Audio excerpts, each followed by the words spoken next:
Welcome everyone to What the Force, and welcome to Chapter 15, The Believer, written and directed by Rick Famuyiwa, who is, I think, one of my favorite Star Wars creators. Oh, for sure, yeah. And with me is Ty Black. Yeah. Hello. The Believer. Yeah. I don't know. People that start with R in their first name seem to create really good Star Wars. We have a sample size of 2. But hey, that's all the proof you need, right? Right. Rain Roberts' Star Wars movie When. She did write and direct, right? A short movie that actually premiered over the summer. So give Rain Roberts a show. Or, a bunch of Star Wars shorts would be really, really cool too. I'm not sure if she's into that, but if she wants to do it, let her do the thing. The R's have it. Totally. This is Once Upon a Time in the Outer Rim. We cover The Mandalorian from a connotative genre, fairy tale and mythic lens perspective. Just as a reminder, make sure to like and or subscribe on your podcast app of choice and or YouTube. It helps you keep up with the show. This will be a full spoiler chat. And I just wanted to shout out to all of the people that I talk with throughout the day as I'm processing these episodes, especially Kyle, my husband, and Laura K.A., who always does amazing Twitter threads on the episodes and different symbolic things that are happening. So definitely check out her stuff. And with that, Ty, on to the summary. Sure. Okay, the summary for this episode, The Believer. This episode begins in the Carthon chop fields, where we find ex-mercenary Miggs Mayfield serving his time dismantling TIE fighters. Using Cara Dune's new title of New Republic Marshal, they easily recruit Mayfield into their ragtag team of misfits. In order to get coordinates to find Grogu, they have to break into an Imperial refinery. Since they are the only ones that will not be recognized, Din and Miggs go undercover as Imperial transport workers, where they must operate a transport vehicle carrying volatile rhydonium. Along the way, Din must deal with Miggs' moral relativism, the judgment of a child, and being attacked by pirates. At the last possible moment, TIE fighters blast away the remaining pirates, reminding us that Din and Miggs, for the time being, are on the other side of this war. After successfully getting into the refinery, Miggs tells Din that he might be recognized by a nearby officer, so Din bends the rules of his creed and removes the Imperial helmet, allowing his face to be scanned by a terminal. Now having the coordinates, all they have to do is leave, but Imperial officer Valen Hess invites them to have a drink with him. This is the officer that Miggs knows, and he's not leaving without dealing with him. Blowing their cover, Miggs shoots Valen, and Din and Miggs now must fight their way out of the refinery and onto the roof, where they are rescued by Fett and the Slave One. Looking back at the refinery through the scope of a rifle, Miggs takes one last shot and blows up the transports carrying the rhydonium. Because of his assistance, Cara lets Miggs walk away from the New Republic custody, and we then cut to Moff Gideon's ship, where his lieutenant has a message for him, from Din. In the message, Din repeats Gideon's message back to him. He means more to me than you will ever know. Yep. It was good. That was a good moment. Yes, that felt very satisfying. Yeah, and there was a lot of this episode that was very satisfying. I got a lot of the negative thoughts out, but we will talk more about those as well, just because that's what we do when we analyze these themes and everything. Like, you and I both have been enjoying this season, but we are very critical of this season compared to last season, because there are things that have been sticky. You're like, right. Hey, could I have this piece of chocolate, but did it have to be so melted? No. Yeah. Okay. Yeah, there are things that are consistent. Star Wars has a consistency of like not being entirely consistent. Like, they're consistent with not being consistent on the themes. And it's always fun to, after getting out kind of the poison of it all, like, and being upset about it, it is fun to sit down and really think about why. So that's why I really enjoy our chats, and I like covering this show because you find so much in asking why. Yeah. Like, even just starting with the title, The Believer. Well, let's talk about that because it's like there was like 2 articles that we noticed that came out. There was one complaining about Din Djarin's mustache, which was just utterly ridiculous. It's like, well, A, because it looks better with a mustache. So, and B, so what if he has a mustache? Anyways, that's enough on the mustache controversy. It was a funny headline. Yeah, it was weird. And then, and then also like, what is the believer? Who is the believer? It's like they're trying to suss that out. So I wanted to ask you, who is the believer? I'm sure you have a better answer than I do on this one because I didn't think about it until this morning. And the whole time I was writing the summary, I was like, I don't know. I mean, obviously it's got to be Migs, but I don't know why they chose this name. Oh, it's, in my opinion, is Din because of the end, right? Because of where he gets to throughout the course of the episode. He becomes a believer in the internal compass that he has chosen to finally own after stripping away all of his artifices, his ship, his creed, his armor, like his mask. Like, he stripped away all of these things that have been containing him and that he thinks are required to define him. And he becomes a believer in his true direction, which is he believes that he is a better person when he is with Grogu. Mm-hmm. It would be nice to see him like say that in the next episode. Oh, yeah. Yeah. But remember, he is much slower on his journey than I think both you and I would like. Yeah, for sure. Right? Yeah. And slower than seemingly like the other parts of the show have been, because like other things are happening that reflect his journey that are happening at a faster pace. And he's not able to like emote those things. That's so frustrating. I mean, I think that ties into some of the, struggles that we as, I don't know, mass fiction consumers expect out of our heroes is that they experience things and then reflect those experiences back to us. And he is, because of his blank face, i.e. helmet, and although the character, like the stunt doubles and Pedro do act the hell out of, the armor and the mask, especially like all the mask work, like he does a lot of things with like his shoulders and stuff, and like how his head is leaning and stuff. It's still, because it is mostly blank from an emotional perspective, facial features, it is a self-insert. Yeah. And so is this a self-insert for you, Ty? No. Is this a self-insert for me? No. It is a self-insert for the men in the audience. Right. Right. And that's why it also feels semi-video gamey too, right? It is meant, I think it's purposefully structured to be this way. I mean, it's a choice. I want more out of this show, and maybe they're getting us there. Like, they're slowly inching us into real emotion. Yeah. And if he doesn't lose the armor this season at the end, he'll lose it at the end of next season. Right. Like, fully. Yeah, I agree. Yeah. Yeah. So other thoughts and feelings. He had spear practice conveniently. Yeah, this is so funny because I thought he was going to actually have spear practice, like a training montage of sorts. This is better. This is better. You have it on the road of trials, right? He has a mentor of sorts with him, right? But a reluctant mentor. And he's like being attacked by, the pirates. It was amazing. I loved it.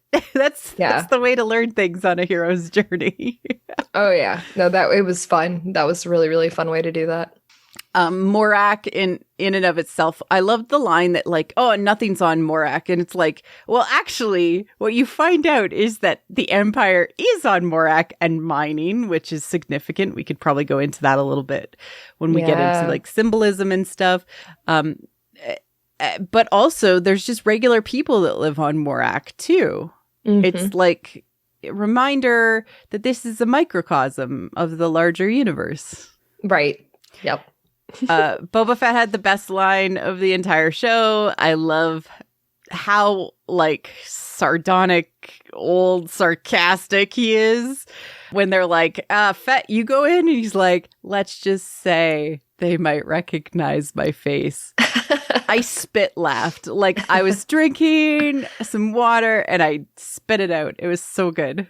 Oh, yeah. It was really funny. I had a delayed reaction because I thought, oh, yeah, Boba Fett he's gotten around the galaxy. And then I was like, oh, wait. Oh, wait, the Empire is built on your face. Yes. Oh, Lord. It was great. Yeah. It was really funny. I just realized that you were going to compare Mayfeld to DJ. Yeah. Mayfield had a DJ speech. Because of the moral relativism. Yeah, the whole, we're all the same, but we destroy him today, you destroy him tomorrow. Like, there was very much that, we blow him up today, you blow him up tomorrow. And like, what does it all matter? But in the end, like DJ's speech kind of takes it a step further and says, whatever it takes, if you figure out a way to sleep at night, you're doing better than most people. Right. Yeah. Yeah. And so what do you have to do to, in some ways, when you have committed terrible things, which we do find out in this episode, what kind of things he has committed, how do you restore your soul after that? How do you have personal redemption? Because this is what's so fascinating about these lines and what Mayfield shares is that he's literally talking not about what the galaxy will do to you, because the galaxy doesn't care at this point. There's very little rule and law and there's very little like societal pressure to do anything good. Right? It's the Wild West of the Outer Rim. Like that is what this is. And he's like, yeah, but you still have to live with yourself. That's a fascinating thing for Star Wars to bring up because it reminds us that redemption fundamentally is a personal choice and a personal path. Yeah. They handled that so well. Like from the moment that he shows up, and what he goes through and all of that, it was like, hey, they can write redemption where they live in the end. It's weird how nobody had a problem with Migs. Yeah, no one had a problem with it. It's just... I do want to point out that Din is now part of the system. The man knows who he is as a face. They know what his face looks like. They may not necessarily know that he is that person, but if he ever takes off his helmet again, people will... His face is now scanned, right? And that was we've talked about this before on these episodes, how there's always like a sacrifice to gaining things, and this was his sacrifice. Yeah, he sacrificed his anonymity. He can never do this sort of trick again. Right. Burning Con is from Battlefront 2. That takes place 3 months after the Battle of Endor. Burning Con was one of dozens of worlds targeted by the remnants of the Empire during Operation Cinder. So this is really fascinating because that means that Migs has been not part of the Empire for only kind of a couple of years. Right. He probably left after Operation Cinder. Right. And he's kind of like, in a way, he's kind of like with like Finn's story, and a person not raised by, but he left and he decided to do his own thing. But instead of taking the righteous path, he took the path of the mercenary, which is it's more like Han in some ways. Like he kind of made his way in the galaxy the way he could, with the skills, but he was like paid to kill. Like that is something we've also discussed a lot. Right. Kara was wearing a badge. Oh, yeah. I made this note because I made such a big hoopla over it last episode. Yeah. And I probably paused this episode so many times. I was like, is that it? Is that the badge? Is that the badge? And sure enough, she's wearing it as like a belt buckle kind of thing. And like, I do want to comment, Gina Carano's scenes, and again, trans rights are human rights. Gina has spread anti-information about wearing masks and disinformation about politics and all sorts of terrible things. So like, not a great role model for your brand, Disney. No. Ugh. I hope you do not give her a show. Yeah. This episode was very weird for her because she, like, it's cut weird around her. So I'm wondering if, again, they decided to reduce her role to the bare minimum. Mm-hmm. Like, because you would think that she is, like, the lead of the show. She's on the front of the freaking poster they released, like, 2 weeks ago. Like, in the forefront, she's, like, the cover of the last 2 episodes. On the thumbnail. On the thumbnails. Yeah. And yet, like, she's barely in both shows. Like, and she has no, like, emotional or even, like, she doesn't have really any reason to be there. She doesn't really do anything other than, like, yeah, she helps gets Migs out, but they could have done that without her. So they had a reason why they wanted to use her. It's just very, very strange. You mentioned that there's like a scene where she's making a face and like, then it like cuts away from. Yeah, there's like two scenes where there's like some dialogue between like her and Migs, but then there's like a split second where she kind of like looks and her eyes kind of look away but they're not looking at Migs. So I was really confused because I thought there was something missing, which after you said that the episode was shorter, it seems like they cut stuff in weird areas because there was all this dialogue between them and then there was no like resolution and there was almost like dialogue would drop off between them and weird spots. So Migs and Kara have like these moments and he's like, and grumpy feminist pig over here or whatever he says. I don't know. Like he's like insulting her and she doesn't react normal. Like it's very odd. So like if they are taking steps to actively reduce her role, thank you. Yeah. It is frustrating, right? Though, because you have like these two great characters, right? Fennec and Cara Dune. Yeah. They're, at the beginning, Cara was a good character, but now it's hard. It's hard to stomach her. I mean, I wish they would just recast her, honestly. If they had brought back the character, just recast her. Well, yeah. But they also have, we have Fennec now that we can play with, and they're not playing with her. They're not using her for dialogue or anything. And again, it all goes back to that problem with how Star Wars uses women, especially strong women, is that they make them so stoic and quiet and loyal. And we can't have another character like Leia. We can't have another character. Ventress? We have who's not quiet or stoic. But again, that's in animation, they get away with a lot more. Yeah, but we've talked about that, like how animation creates like a stylistic lens that allows people to get away with more, and it sucks that they think that they need to tone women down. Yeah, because they did it with Ahsoka with the live action. She's a lot more stoic, a lot more quiet. Even if that's where she's supposed to be in her journey, it still is a part of that pattern, and it's very frustrating to watch. Well, even the person that Ahsoka goes against, the person that fights with the spear, the lady. Oh yeah, the magistrate or something. I don't know. I forget her name, but whatever. Yeah, her name. She's also stoic, even though she's like evil. She could have been cackling evil, like with her like, I'm gonna kill these people. Mwahaha.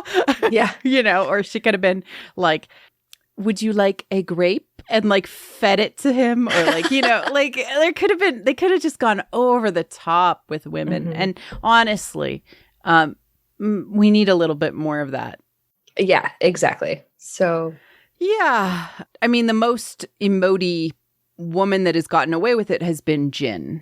Yeah, that's true. Yeah, 'cause she had started out with being angry and kind of bitter at the whole world. And she's also like sarcastic and like, Mhm. but unfortunately, because she's the only woman, she is the one of the guys woman, right? So Yes. that's also a frustrating thing to see. Yeah, definitely. Right. That was always my issue with Rogue One, but yeah, live action women, man, we need them to be more interesting.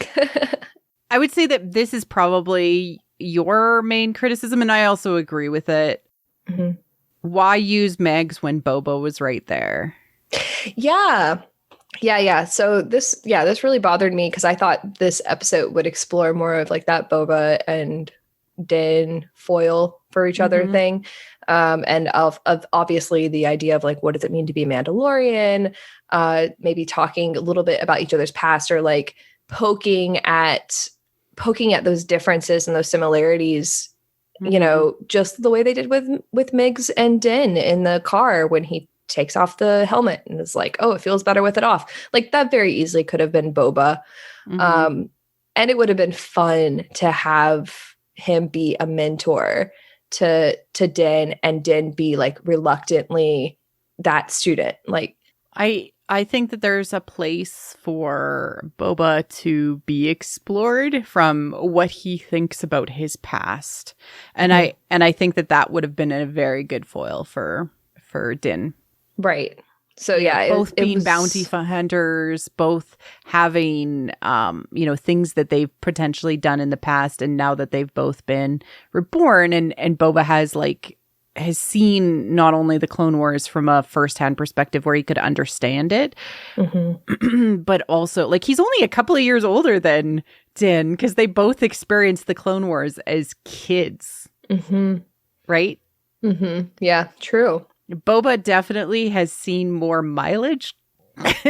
Yeah, for sure. Because he looks so much older than Din. Yeah. And yeah, well, he's also the types of things he's gone through are a lot different, like being a mercenary versus being a bounty hunter. Like there's that loyalty and that creed and that stability with what Din has had. And that's, even though it's the same type of job, basically. I mean, Boba was a bounty hunter, right? That's why Boba was a bounty hunter, but like wasn't he? But he was more of a mercenary at the end of the day, though, because he did not follow a creed. Like, he would do anything for anybody, kind of situation. Yeah. So again, like they're like the same, but they're different. Yeah. So. I mean, I hope that Boba is still in next season and that we actually get more of that. It would just be nice to actually have some time to explore those aspects of it. Yeah. I'm not mad that they brought back Migs. I'm just like, oh, but this could have been. Yeah. And Migs's role in the psychology of Din has changed. Yeah, definitely. From the prisoner episode, right? He was the guy who killed for money. Represented that part of Din's psyche of, do I only do this to get by? Do I only do this for money? And it's totally different now. And now Migs was there to challenge his assumptions about the layers that he had built up that he felt defined him. And this is just, it is such an interesting thing, and we're going to go into it in a little bit, but like, it's, are you defined by the external? And in Mandalorian, symbolically and literally, they mean the things that you have around you, or are you defined by the internal? And that is what Migs is questioning by symbolically, like asking him about the symbolism of wearing his mask, about wearing his armor, about the numbers, about all of this stuff. And we're going to get into all of that. So that'll be really cool. I did want to shout out a few genre pieces. Alex, who fingers crossed will be back next week. He said he could make it for the finale. So I'm super excited to have Alex back. But he said that the table scene with Valen Hess was very Tarantino shot. Like close-ups on people's faces. Like, you don't really see the whole table very often. You see like the reactions between people. And I totally agree. It was such like anytime that Mandalorian decides to have close conversations with other people, it's always exceptional and amazing. And then they immediately have to be like, oh man, we ate those vegetables, now for sugar. And the sugar is like, you know, the action and the combat and things like that. And I wish that they would just give us more of those character moments and struggles, because if you look to, you know, say like Empire Strikes Back, people remember like the Yoda conversations. They remember, you know, although the lightsaber stuff, it's really a conversation between father and son. The battle, you know, in Bespin is a conversation between Luke and Vader, right? We remember the conversations. We don't remember the pew pew.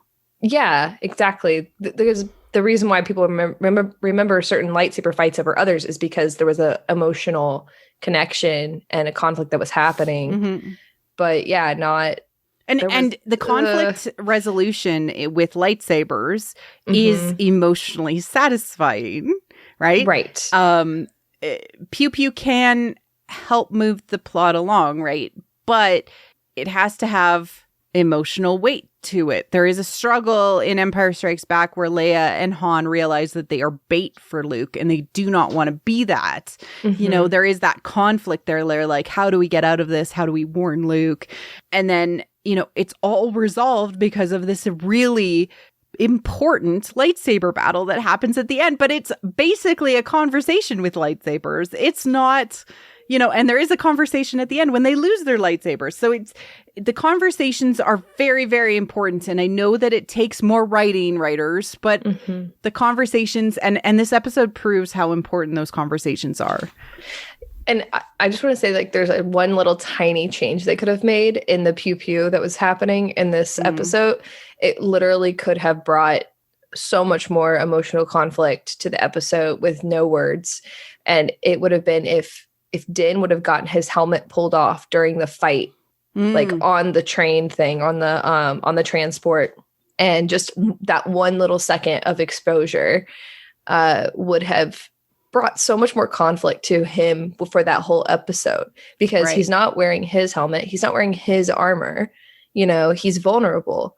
And there was like the moments where his, like, the armor on the arms got blown off. Like if he was stripped away of this fake armor, that would have been really good.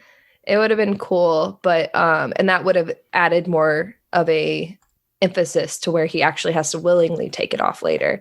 So I don't know, like little things like that I think about a lot, and it's like frustrating from the perspective of the audience because I'm not a writer. Like I don't write this stuff, and yet, you know, I can see these little threads that are just begging to be pulled at. Symbolic Chekhov's guns. Yeah. I used to call them uncut Atropos, like strings, right? Because they're kind of like strings of fate. They're symbolic strings, and they've been uncut or they've been unutilized, you know? Like there's a symbolism left on the floor. Missed opportunities, and you know, it's no dig on the creators for not going in that way. It's just like, oh, that would have been really cool symbolically if they had gone in that direction. Yeah, exactly. You mentioned Mad Max. Did you want to go into that? Yeah, just that there was when all of the pirates like kind of come out of the dust or the smoke that was left from the explosion, it was very Mad Max. It was like the new one, right? Like Fury Road.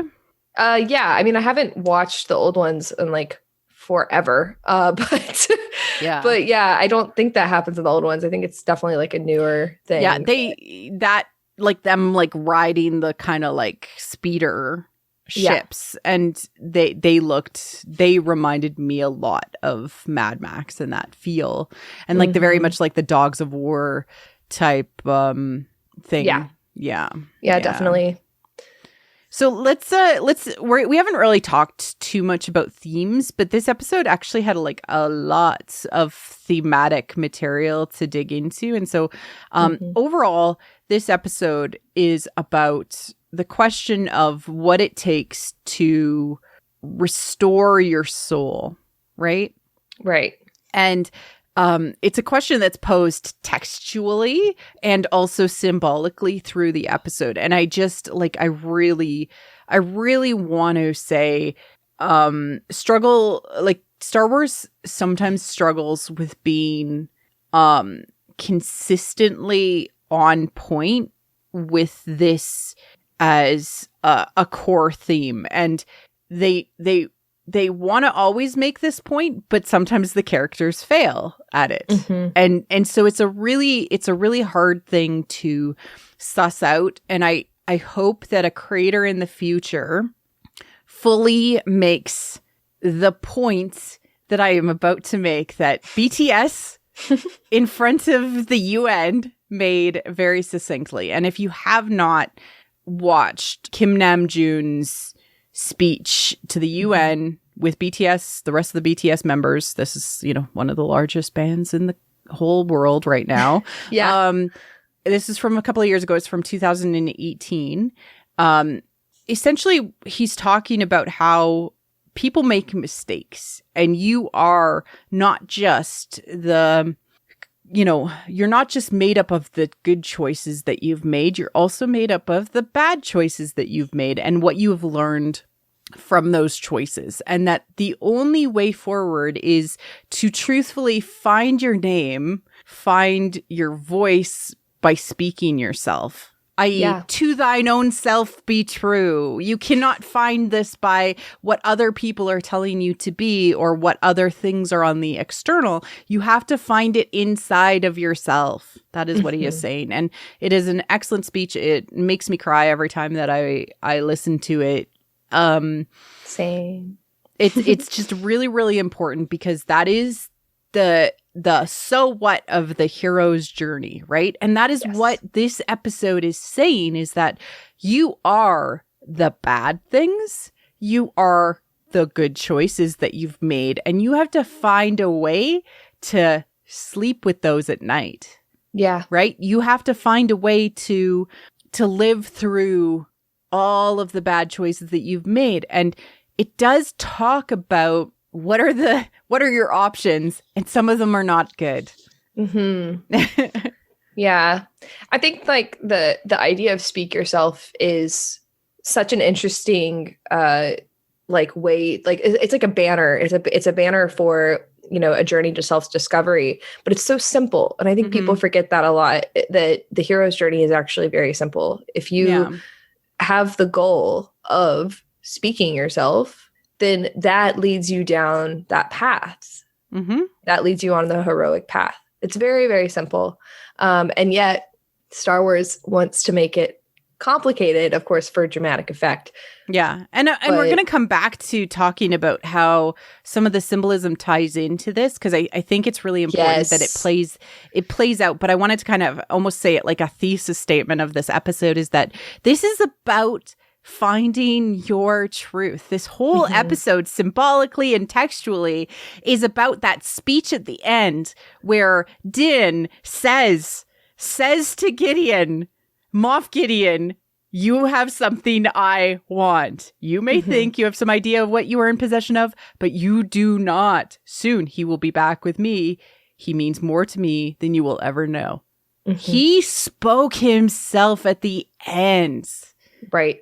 Which is also him speaking back at Gideon, what Gideon's words were.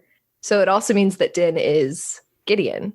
Yes. Right? And that gets in the whole... Gideon is the dark part of himself reflected out there in the universe, which is really, really important for us to understand as we go into later seasons, and hopefully this confrontation at the end of this season.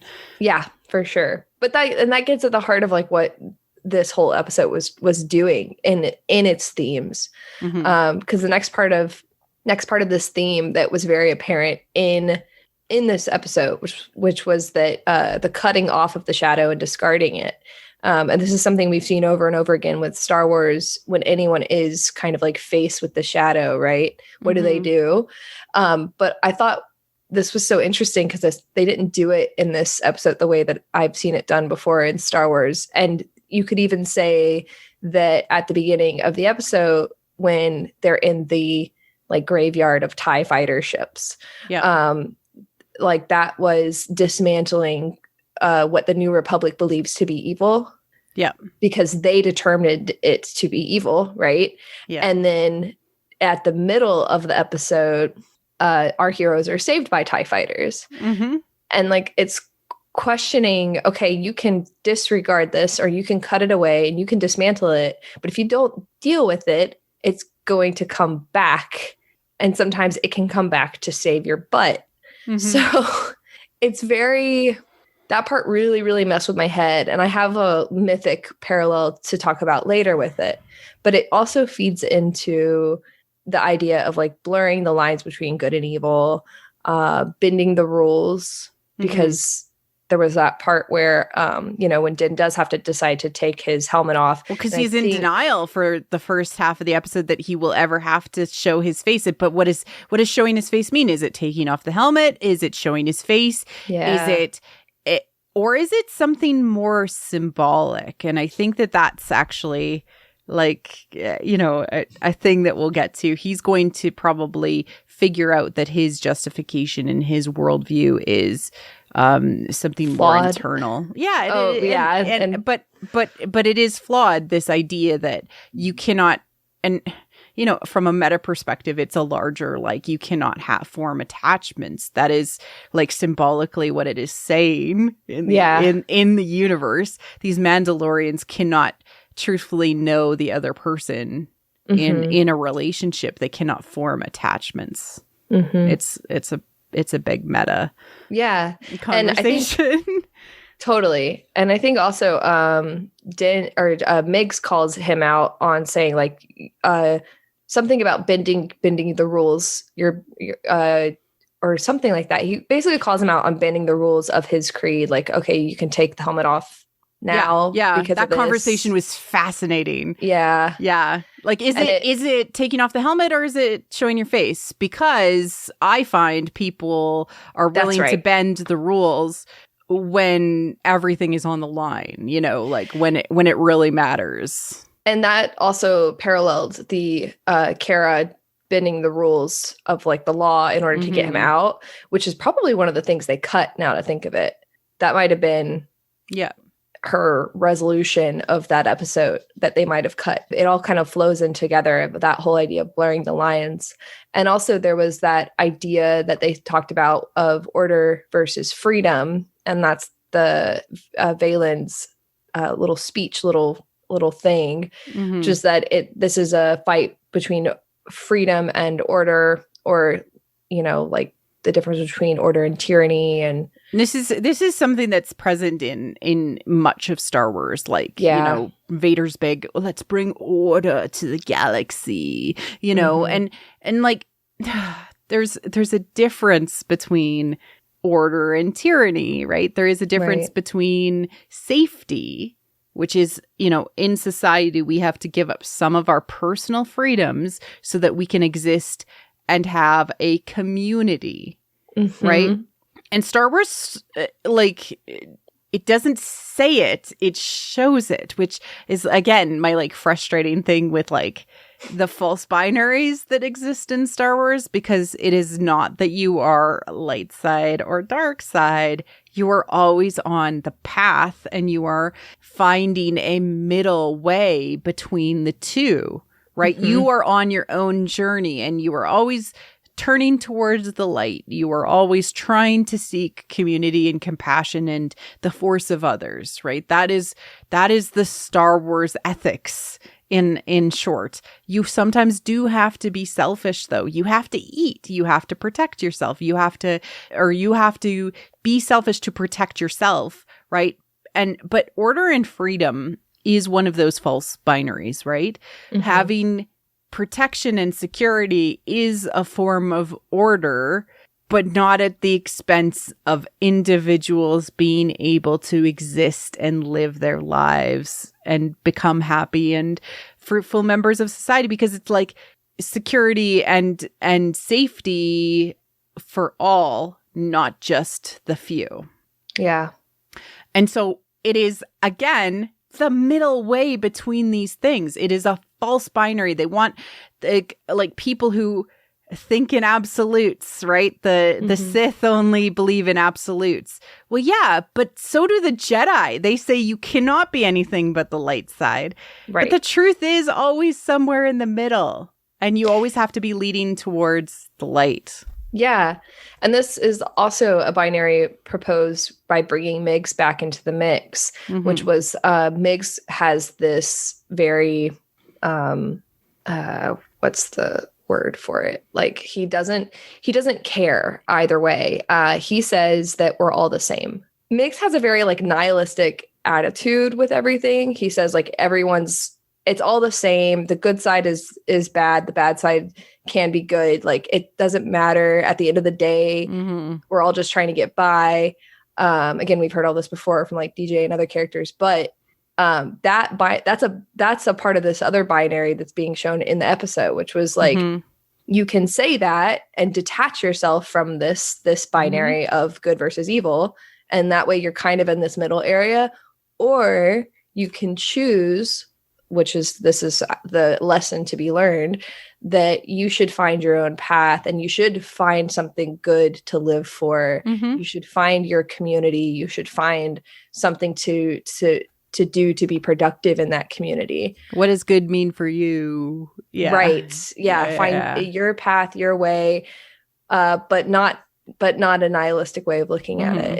It's very interesting, but there's a lot of themes of humanizing and dehumanizing with this, right? So people in this episode, the main characters especially, are either dehumanized or humanized. Yeah. At the start of the episode, we have the kind of security robot, which, again, these robots that they use for the New Republic freak the heck out of me. Right? They're just so intimidating. And I know that it's purposeful. They're doing something. I just haven't quite figured it out. But we saw them in The Prisoner, of course, right? Right. And he's like, inmate 34667. Inmate 34667, and like gives him 3 seconds to comply or you will be shocked. Like it reminds me a lot of the themes that we see, especially at the start of Les Miserables, the dehumanizing of Jean Valjean, right? Like that he is not the person, he is the number. This is a common thing that especially societies do to take away the humanity of both our inmates, but also soldiers, but also, we do it on a mass scale by categorizing people by, slurs or slangs or saying all those people. We dehumanize people when we do that. And that is what happened to the Empire. And so what they're saying is that, again, back to there is no difference between the Empire and the New Republic. There is no difference between being a prisoner in the New Republic and being a prisoner, quote unquote, a soldier of the Empire. There is no difference. They are the same. You are just a cog in the machine. You are not an individual. That is very, very important. And like replacing one mask for another is no difference in Mayfield's eyes. When you take it off, finally, you can see the road that you're on. Yeah. When you are yourself, when you are speaking yourself, back to what Namjoon said in his UN speech, when you speak yourself, you are able to actually be yourself. Yeah. Yeah. And this kind of goes all the way back to like bringing up like the machine and what the machine is. This goes back to The Last Jedi. Well, yeah, but like also like the original trilogy. Yeah. Well, and this is a core theme of Star Wars. It's the core theme. The war is the machine of death. It is the conflict between. It is the thing that is grinding up society. Yes, yeah, and like understandably in the real world, like being a soldier can be an honorable thing, but in storytelling and in myth, like that is a part of the machine. Like you are just a cog in the wheel.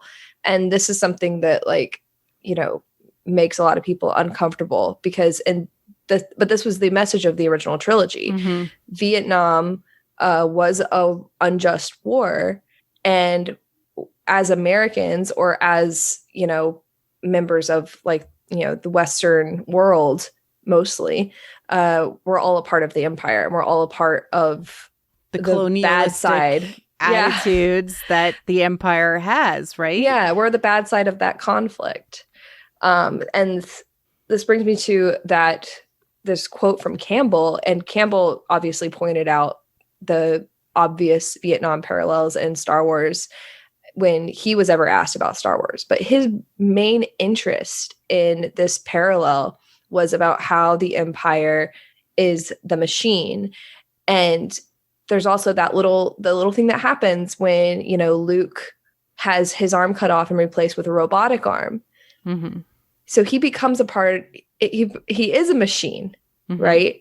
So that little bit of darkness that will always be with him symbolically, and I mean, it's very much done emotionally within the context of the movies, but he decides he's not going to let that define him. He decides that he's going to walk his own path and be his own idea of a hero. Stand by.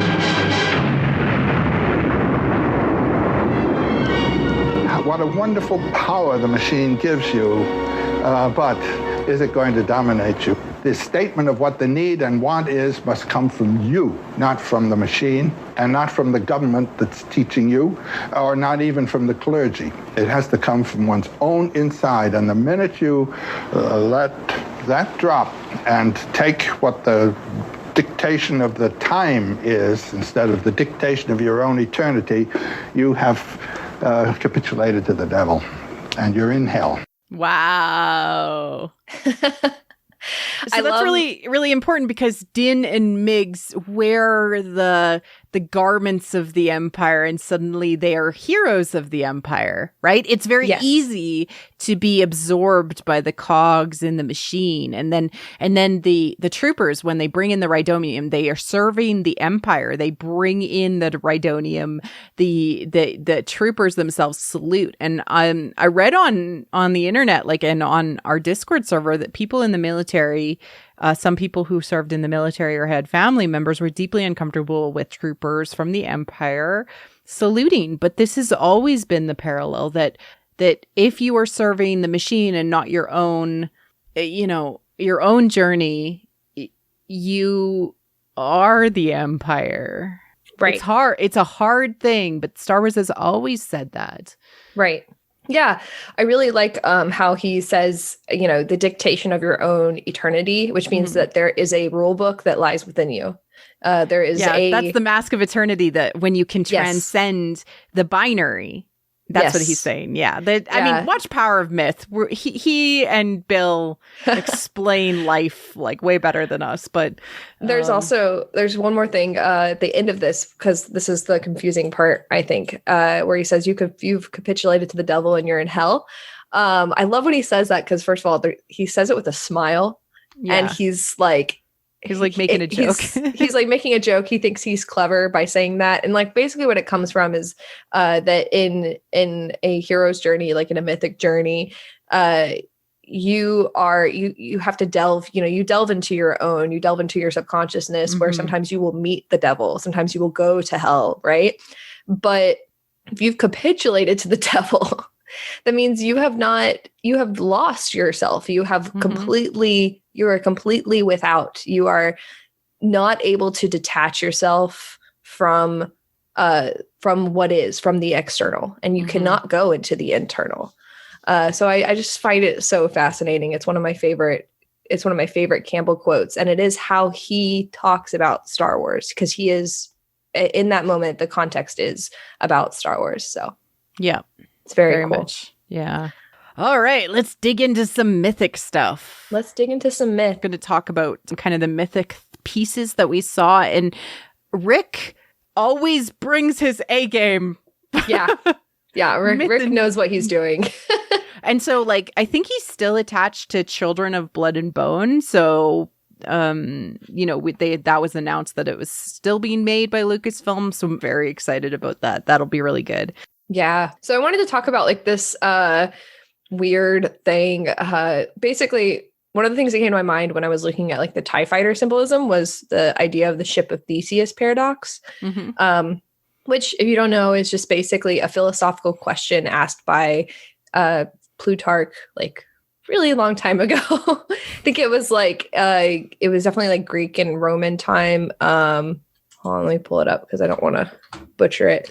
Theseus' ship. Yeah, so it was around like, oh my goodness, this thing is the whole paradox. The whole idea of the paradox goes back forever, but it's around like 500, 400 BC, like discussed by like Plato and Heracles, and then written down by Plutarch that this was like a question that people would ask, that philosophers would discuss. And it's basically this thought experiment about a ship that belonged to Theseus in the myth, and Theseus's myth, and saying that whenever the ship went to different ports along its journey, it got a little beat up, so they would have to replace planks, replace different parts of the ship along the journey, to the point where none of the original pieces of the ship were there on the ship anymore. So is it still the same ship, or is it a new ship? And on top of that, like, is it Theseus's ship, right? Is it given that ownership, or are all the other pieces Theseus's ship? So what it is doing is asking the question of, is something defined by being, or is something defined by what meaning you give to it? And so this idea, and that's one way to look at it, because there are many ways to look at this question, but also what it does later on in like Jungian thought and like modern philosophy and modern like cognitive thought, is it makes us question if we are defined by our internal thought of just our neural like synapses firing, and because we think that we are, therefore we are, right? I think, therefore I am. Or are we defined, are we because of other people's acceptance and acknowledgement of us being there? Yeah. So this is kind of like it's like one of the oldest philosophical questions, and the ship of Theseus is just a really good way of framing it, yeah, and giving it something for people to like actually like see in their minds. But what was cool about the symbology in this episode is that they're literally dismantling something in the beginning of the episode. They show that thing now together in the middle of the episode. And at the end, they blow everything up again. And you can see this interior conflict going on with like, you know, in the internal conflict with Migs that's going on at the same time, and is thus a reflection of Din, which is, who am I? What do I stand for? Well, I'm not that. I am anything but that, you know? It makes you question, okay, well, it's like, how do I say this? There's this idea in Western thought that like your individualism is the only thing that defines you. Like you have to be like individual, you have to be different from everybody else in order to be. And this is like a very modern phenomena, whereas in other areas of thought, just being and just existing is enough, because other people can see you and other people can provide for you. Like there's a community aspect there. But in Western thought, the idea of the soul of the one is much more important. And that gets in the way of doing this. It gets in the way of like going on that journey to oneself. It gets in the way of detaching yourself from what is and delving into one's psyche and finding your own path, because you are so defined by the idea that you are an individual and you are a unique and beautiful soul from God's creation, and you have nothing to try to work on. Exactly. Yeah. And if you're told that, you never realize that you actually have to choose that and you actually have to go on a journey to find that, then in Campbell's words, like, you've capitulated to the devil. Yeah, like the hero's journey, like, especially if you view it with a Maureen Murdoch lens, right? The heroine's journey, the power has always existed in you. Yes. You just have to go on this adventure and on these trials and on this struggle to fully release it and fully understand the journey that you went on, so that you can actually see into yourself fully. Yes, because it's not enough to just have your internal definition of yourself, and it's not enough to just have somebody else's external definition of you. You have to have both. And that's I was talking to my husband about it this morning, because he actually knows a lot more about, like, the whole Theseus ship paradox than I did. So I was, like, walking through my thoughts with him, and he mentioned the idea of kind of like this dual relationship between the internal and the external, because at the end of the day, like, philosophers can argue about it for years and centuries in this case, but everyone, it's always going to be in the middle. It always is going to be in the middle. Everyone walks away saying, okay, it's both in a way. However you want to define it, however you want to take it. Yes. I mean, it's so cool that that's what it comes down to all the time. I love it. So, like, sometimes I feel like a broken record with this stuff. Like, I'm like, it's the middle way. It's the path between. You got to find your own journey. But, like, as simple as it is, it's incredibly complex to get there, because it's you. You have to motivate you. You have to be the driver of your journey. You have to walk. You're the only one who can walk your own path. Yeah. You know, and this all ties into some of the larger themes that we've seen, like the restoration of soul. Is that internally driven or externally motivated? Well, restoring your soul so that you can live with yourself as you. But then what you do with that is the outside. And some people, like, there's this other philosophical struggle, which is, are you the person that you believe on the inside, or are you what you give to other people? Yeah. Yep. Right. And same thing, right? Yeah. Well, it's both. Yeah, exactly. You know, because you're more likely to do good things for other people if you are trying to do good things to yourself and on the inside and trying to become that good person. But if you're never a nice person to people on the outside, are you actually a good person on the inside? I mean, you know, like, these are big ethical philosopher questions.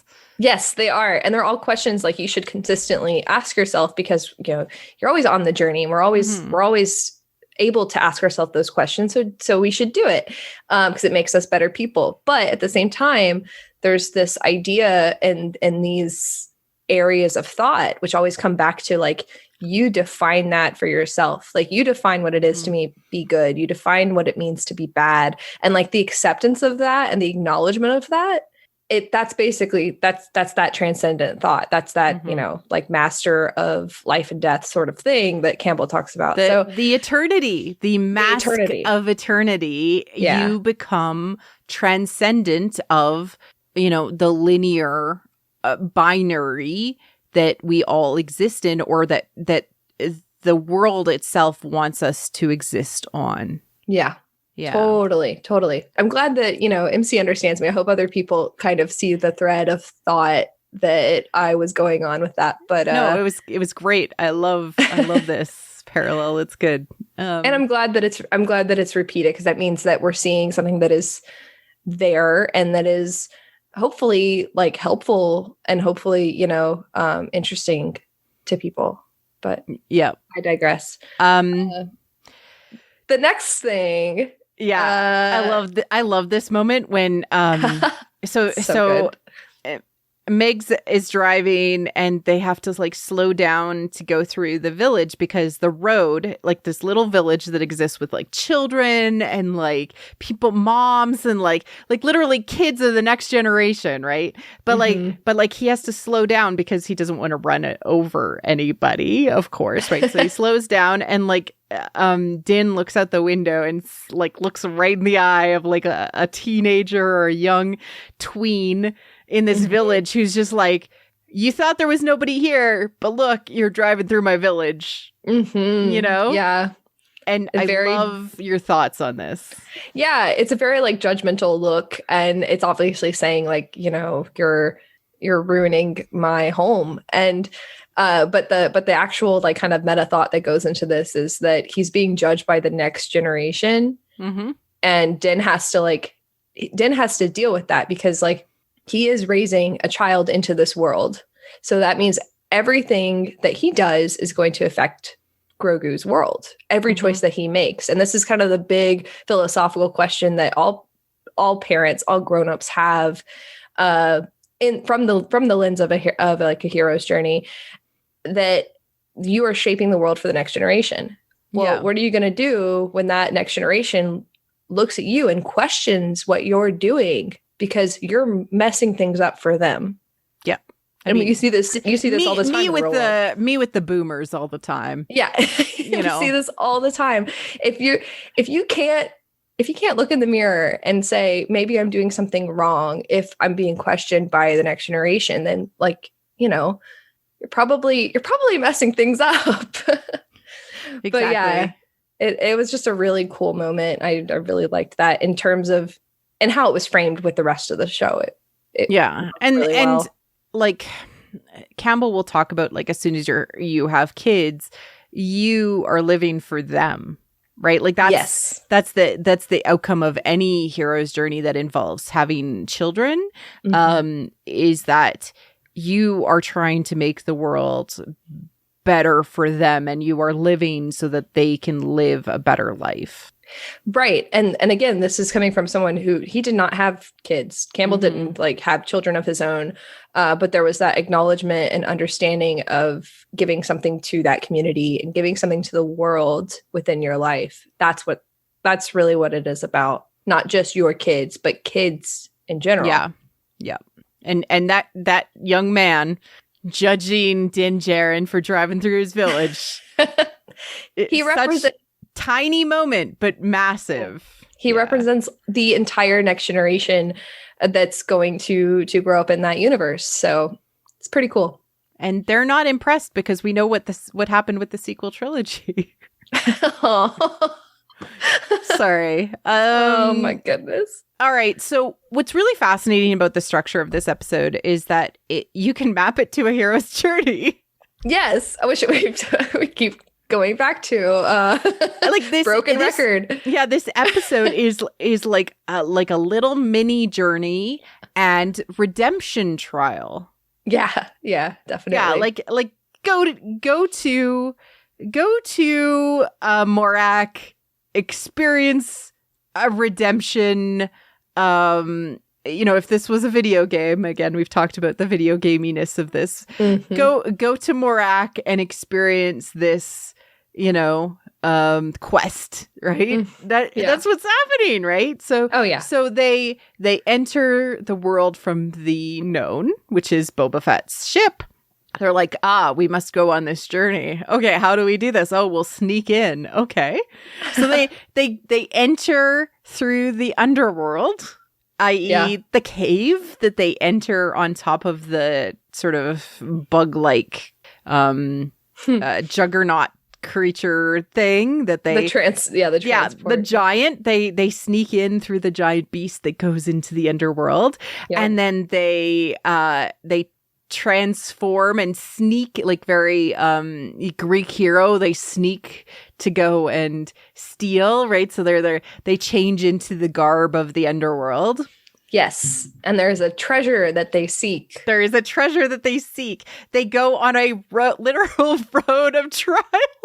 They go on a road of trials. It just makes me giggle so much because it's like so obvious. It's very clear, yeah. It's very clear. They fight the trials that are on there, and then they enter the end like fortress. And although it was a refinery, look, I live in oil and gas country. That didn't look like a refinery to me. It looked like a fortress or a castle. Like you said, it reminded you of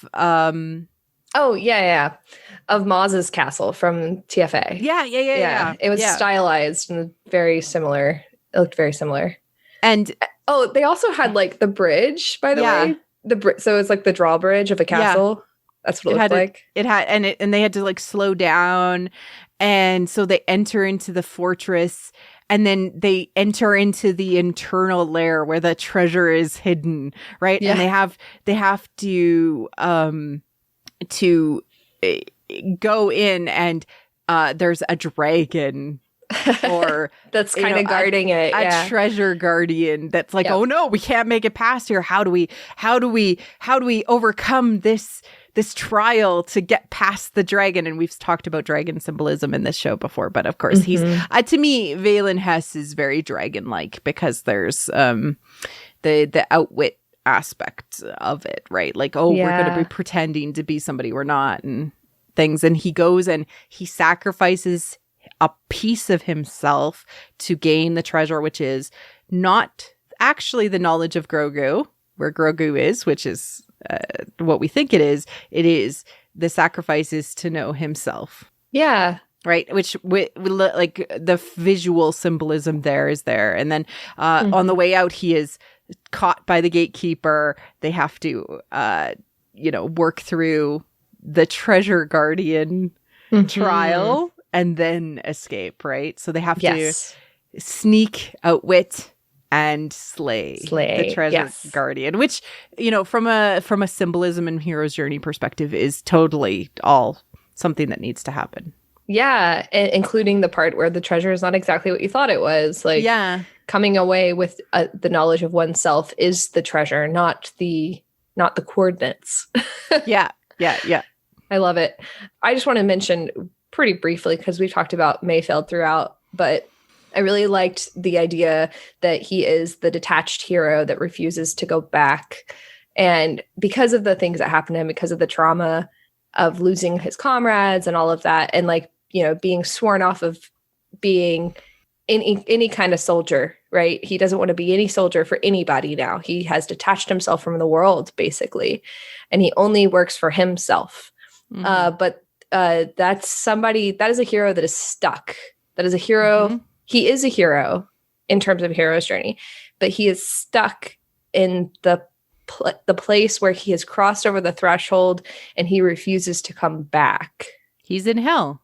He is in hell, and he chose to be in hell. He doesn't, it's not that he decided not to walk the path and therefore he is in some other version of hell that he doesn't realize is hell. He is gone over the threshold and he has decided to be in that world, and he refuses to return.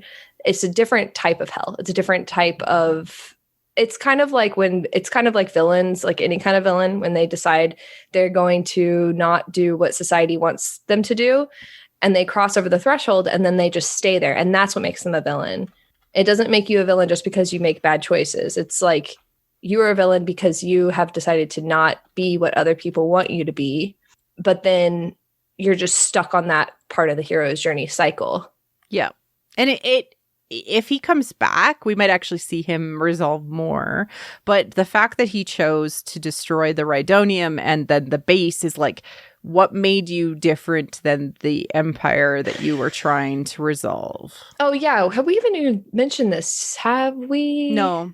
Yeah. So this is the biggest problem with the episode, I think, is like the idea, like the whole conversation that was had with Mayfeld and Valen, which was that Valen killing or sacrificing all of those people, all of those soldiers. Valen says it was for the greater good.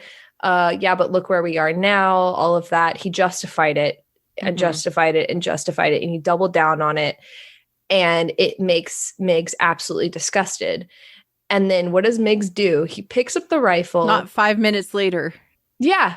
And he kills a ton of people.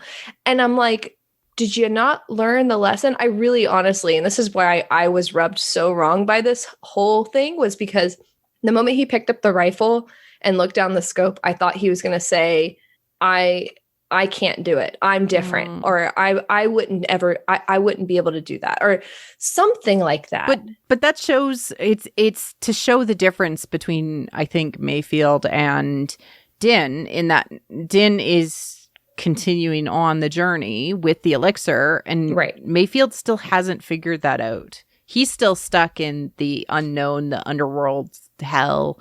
Like, he's still stuck there.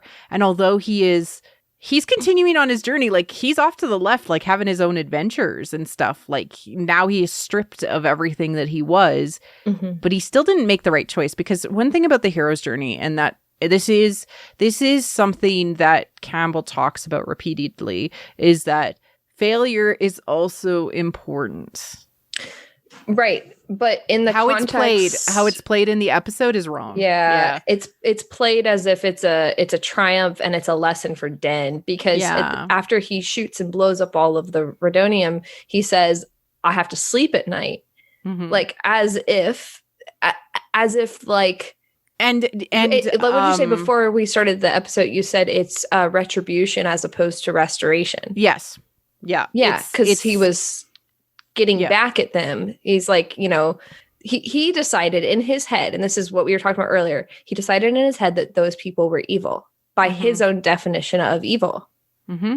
But they also saved his life. They were also like, this is the tricky thing, is that these things are actually very complicated and very easy to get messed up. Yeah. Even though the concept is simple, right? Like, you can explain it in a few words, but it's easy to stray from the path. It is, But the problem is that, like, the other people around him, Fennec and Kara, also are off the path too, because they were happy about him blowing and impressed about him blowing up all of those like, hundreds of people you just killed. Yeah. Should we be proud of him for doing that? No, not with the lessons that we were just confronted with in the episode. I don't remember. Did Din react? No. I think he asked him. There was that, because Migs responded to him saying, I have to sleep at night. I don't know if he actually said something in that moment. But yeah, that was very strange. And I think they left out Din's reaction on purpose. But also, having Kara and Finnick react to it in the way that they did, their non-reaction was very disturbing to me. Because Kara saying that was a good shot and then just kind of like walking away from it, it felt, like there was I want to compare it, because in the previous episode, in the tragedy, there was that shot that Boba took where he blew up the transports. But we can accept that because in the context of the story, those stormtroopers were trying to kill them, right? So in the context of this story, which is dramatized, of course, Boba shoots and he kills he takes the two transports down. But these people were not trying to actively kill them up until the point that Migs makes an enemy of them. Migs blows their cover, and then he decides to blow up the whole thing. It felt so wrong. Well, I mean, what we can say is Migs is not redeemed. No, but again, it's inconsistent with things, because Kara lets him go and is like, oh, you did good by the New Republic. And it's like, wow, like, yeah, we're going to double down on that. All right. I mean, again, Migs is right. What's the difference between the New Republic and the Empire? Yeah. It's all the machine. It's all the machine. Exactly. But anyways, that was my big hoopla. And that's why I was so upset. Because it stuck with me all day yesterday and it made me feel bad. Yeah. And I would say I didn't have as strong a reaction. I was surprised it turned that way, because also, like, you know, Fennec's reaction and the people around him and like the music play into this is a triumph, but it's not. Yeah. I do have to say, though, that the most triumphant music that played in the whole episode was the part in which the TIE fighters blew up the pirates. And I thought that was really cool. Actually, that is a part that literally brought tears to my eyes. Like, I was crying watching it because I was like, this is so cool, because they're blurring the lines to this extent. Mm-hmm. Like, I like that. I think that's really good when we humanize the bad guy, even when it's just like a pair of TIE fighters. Yeah, they humanized a pair of TIE fighters. Well, and also sakes. All the people that were cheering them on as they arrived. Right? All the people that were blasting, protecting them and like getting like protecting their back, and like high-fiving them and saluting them, and it's like, that's cool. That's really, really cool. It's that part of Star Wars that's from another point of view, right? Mm-hmm. That whole fun thing in the books and whatnot, but. I like that, and I wish they would lean into it even more. But I also wish they would lean into the right messages. Well, and like, unless we see Migs back, we won't know what the outcome of this was. Yeah, true. Right. So true. Yeah. And then, so we saw last episode Din in the ashes pulling out the ball that represents nurturing and fatherhood and like compassion and love, and the spear that represents protection. He pulls these out of the ashes like a freaking phoenix. Like, there you go, you are reborn. All of these rebirth symbolism. It's like, I do have a comment for people listening to this show. Like, sometimes Ty and I are like, well, that was obvious. And it's just because we're like super attuned to like paying attention to this. But we have to remember that, you know, many people within the general audience maybe aren't as familiar with semiotic analysis as we are. Like, we're just like super sensitive to symbols and like how they're playing out, especially mythical ones. And so sometimes we're like, to a fault. Yeah, like talking. Just saying. Yeah, like we're talking about mask symbolism and helmets. Like, I skipped over it because to me it's just so obvious. But we should actually talk about it before I get into kind of the end peak. But this all ties into him being anointed. You know, last episode with the powers of his truth symbolically, right? We knew this was going to happen, and then we expected to see him make serious advances towards his truth. Speak yourself, right? Like, who is Din Djarin? He is this person. He is Papa Din, right? That is his, like, he's like, no, I'm not Din. I'm not the Mandalorian. I'm Dadalorian. Like, he's changed his full name to take this as part of his personality. And we see that in him denying the call, again, hero's journey, denying the call of removing his helmet, fully doubling down on that symbolism, being challenged by it, and then understanding that is the price and the step forward. Like, it's very much like mythologically, it's like, oh, you know, I need to go through this gateway. Well, then you have to go in without your armor. Yes. You know, it's that mythic parallel. Like, that's the only way. We see it happen in like Indiana Jones 3. Like, you cannot leave you can't go across this path if you're carrying all your load, or if you have all of your armament. You have to strip yourself bare. You have to remove all of the artifice. I've talked about it at the start of this episode. You have to remove everything you thought you were, be worn down, be deconstructed to build yourself back up again in the new image. And we see that all symbolically happen with, you know, hey, you've changed. Mayfield shames him about wearing the helmet. He's like, oh, the shame. Oh, the shame.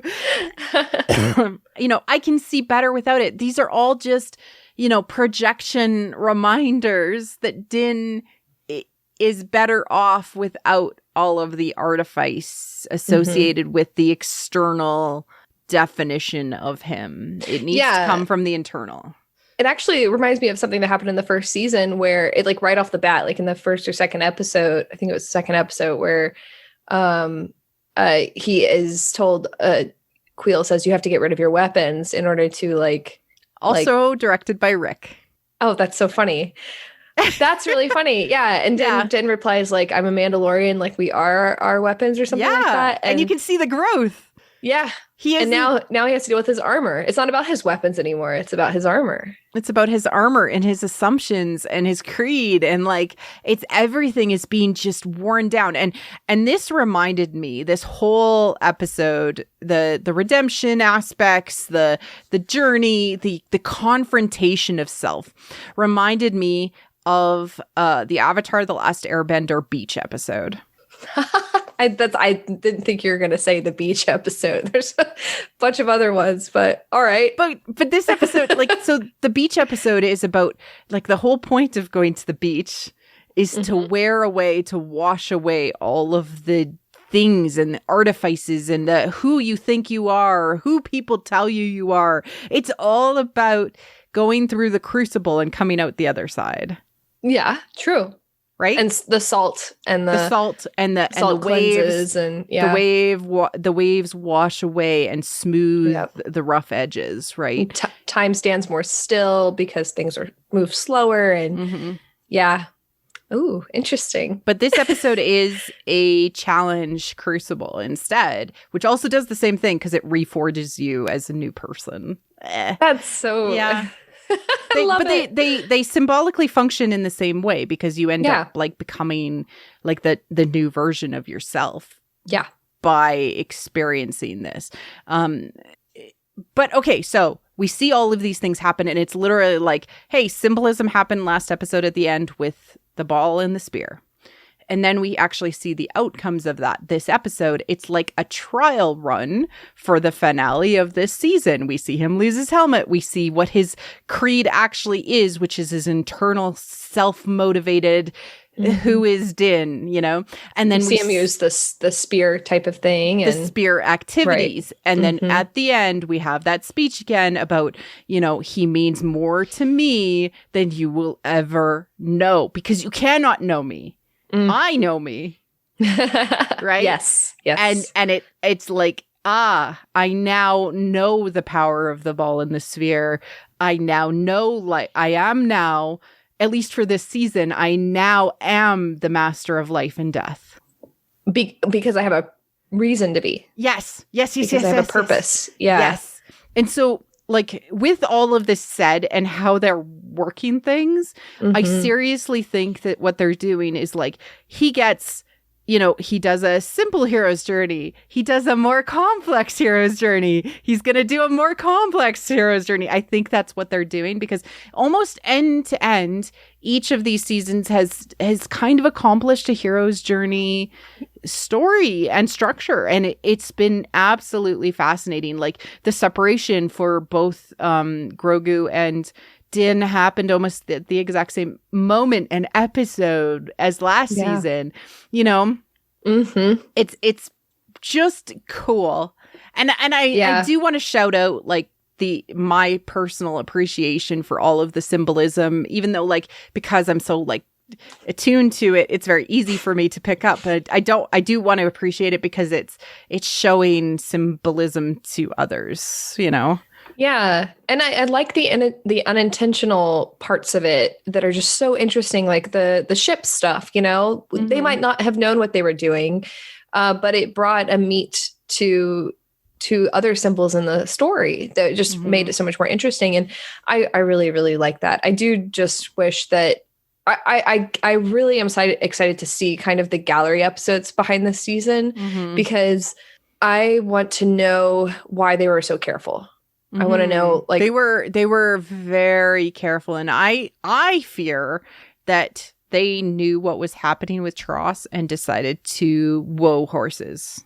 Right. I can because see that. You think like they were very brave with Mandalorian post TLJ, but then kind of got scared because this was filming like over top of Tross coming out. Right. Yeah. I don't know. But they couldn't have changed the scripts all that much, right? Like, so no. I don't know. I don't know. They made choices to launch entire other shows in the midst of this show, and I never think that that's a good idea. I think if they like the character has to be tighter in there, or the story has to be tighter, and to me the Ahsoka launch of the Ahsoka show felt too brandy. Oh yeah. Yeah, it's just like we're like, oh, I guess they're launching a show. Everyone's like, I guess they're launching a show. It was like it's like when you're watching a show and you're like, this is very obvious product placement. That's how it felt to me. It felt empty. Same. Even though, hey, cool lightsaber, amazing set and shots and cool visuals. Rosario was wooden as hell. So like, I don't know. I don't know. I'm not excited for Ahsoka, and I should be, because it's all that cool Force weird stuff that I love, you know? And so if they had somebody like Rick directing her, maybe it would have been better. Yeah, I agree. Because apparently Rick really likes this idea of like stripping someone down to the emotional core. Yeah, I love like him. what? I love him what's so in the middle? much. Yeah, he makes me so happy. Yeah, it's good. It's good. And if he had more of a chance to write and, you know, direct more with women, like maybe he can do that. Maybe he is a good person to do that. I don't know. But yeah. Yep. So many things came out this week that you know, it didn't. Like, again, this is the week of the Disney investors call, which they were just like, we're going to just pummel you to death with new concepts and new ideas. And I've been wanting to talk about all of the new stuff, but we don't have time on this show. We deep dive into this show and what this episode is, but I might try and do a live stream like during the week in an evening or something, just to talk about these concepts, because like, I'm in an interesting place mentally with it. So, and I have things to say, and people seem to be interested in my words, which is odd. Yes.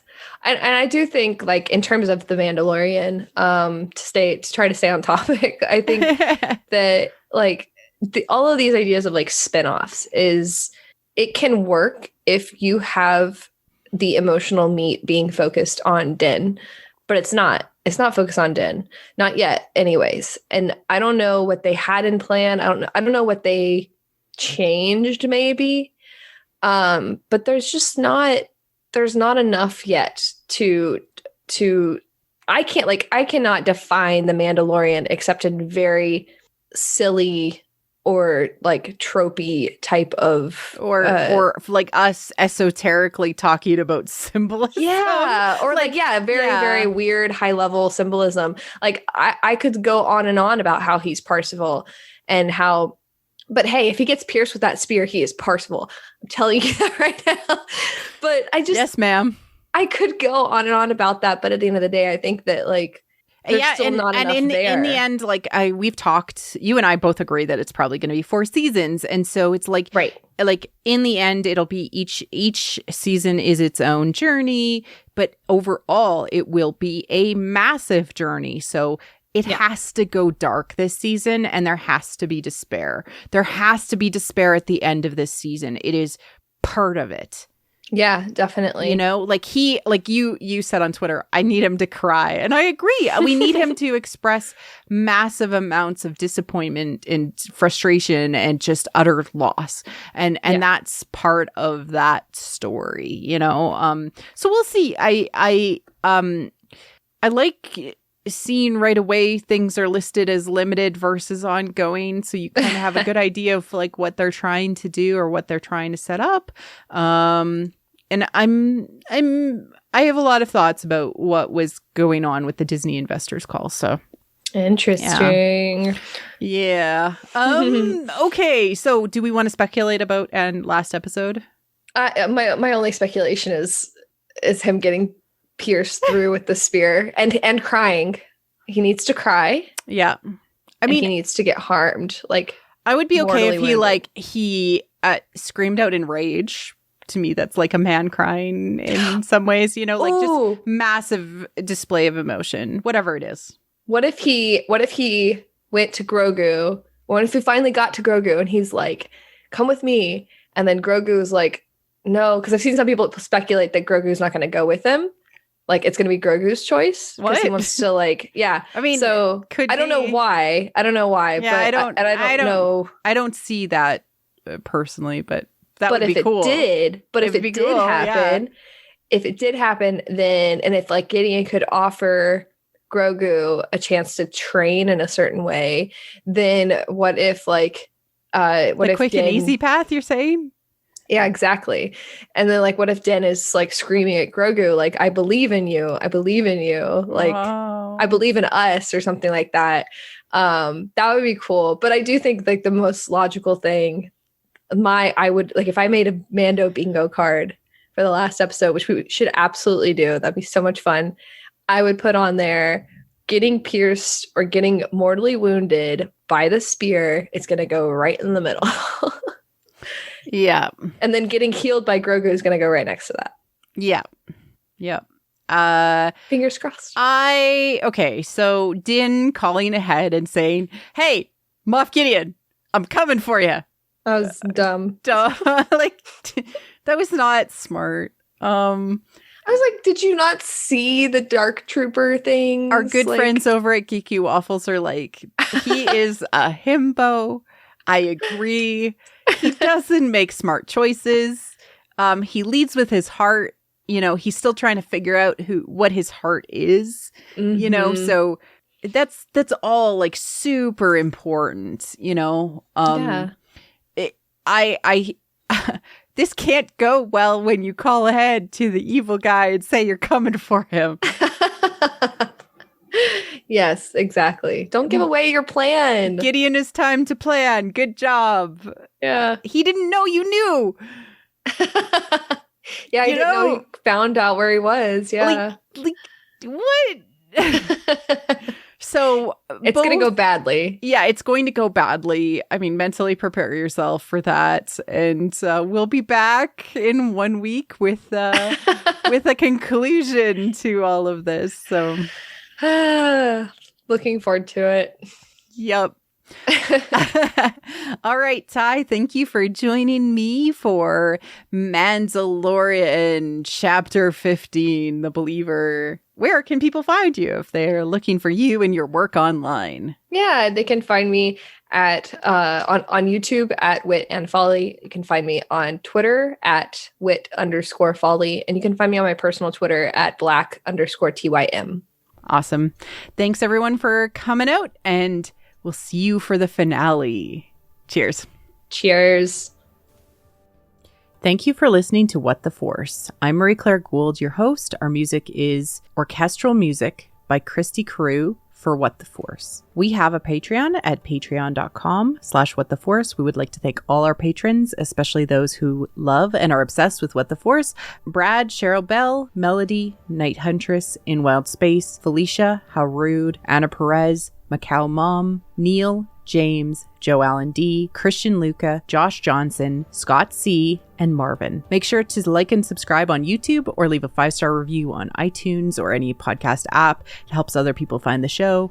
Check out our other channel, What the Fiction, for non-Star Wars content. You can connect with us on Twitter at WT Force Show, What the Force Podcast on Facebook, and our website where we have expanded our content to include reviews, metas, and articles, whattheforce.ca. Or on our Discord, links are all in the liner notes. Feel free to reach out and start a conversation. Cheers.